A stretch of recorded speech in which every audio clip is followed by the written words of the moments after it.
കണ്ണൂരിലേക്കാണ്.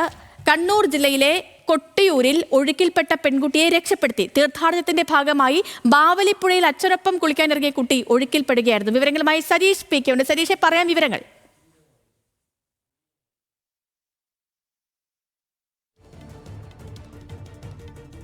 ഭാവലിപ്പുഴയിൽ കുളിക്കുകയായിരുന്നു.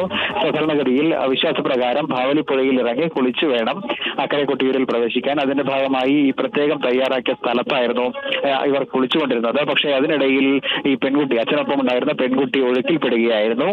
ഉടൻ തന്നെ അച്ഛന്റെ ശബ്ദം കേട്ടാണ് സമീപത്തുണ്ടായിരുന്നത്. ഒരു കാർ പാർക്കിങ്ങിന് സമീപമാണ് സംഭവം നടക്കുന്നത്.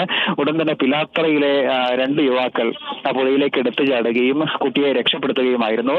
അതിനിടയിൽ ചിലർ ഈ സംഭവം വീഡിയോയിൽ ചിത്രീകരിച്ചു. ആ വീഡിയോ ആണ് ഇപ്പോൾ പ്രചരിക്കുന്നത്. എന്തായാലും കുട്ടിയെ അത്ഭുതകരമായി രക്ഷപ്പെടുത്താൻ സാധിച്ചിട്ടുണ്ട്. അതോടൊപ്പം തന്നെ ഈ കുളിക്കുന്ന സ്ഥലം അത് പ്രത്യേകമായി അടിയൊഴുക്കുള്ളതാണ്. അതോടൊപ്പം തന്നെ പല ഭാഗങ്ങളിൽ നിന്ന് തീർത്ഥാടകരാണ്.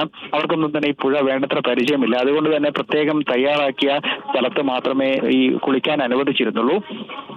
ഒരുപക്ഷെ കഴിഞ്ഞ ദിവസങ്ങളിൽ ഉണ്ടായ ശക്തമായ മഴയെ തുടർന്ന് ഈ പുഴയിൽ വെള്ളത്തിന്റെ അളവ് കൂടുകയും അടിയൊഴുക്കുണ്ടാവുകയും ചെയ്തതാവാം ഈ കരഭാഗത്ത് പോലും ഈ കുട്ടി ഒഴുക്കിൽപ്പെടാൻ കാരണം എന്നാണ് കരുതുന്നത്. എന്തായാലും കുട്ടി സുരക്ഷിതമായി എത്തിയിട്ടുണ്ട്. പക്ഷേ ഏറ്റവും ആശ്വാസകരമായ കാര്യം സരീഷ്, കുട്ടി സുരക്ഷിതയായിട്ടുണ്ട്. സുരക്ഷിത കരങ്ങളിലെത്തി കുട്ടിയെ രക്ഷപ്പെടുത്തി. വിവരങ്ങൾ നൽകുകയായിരുന്നു സരീഷ് പി കെ.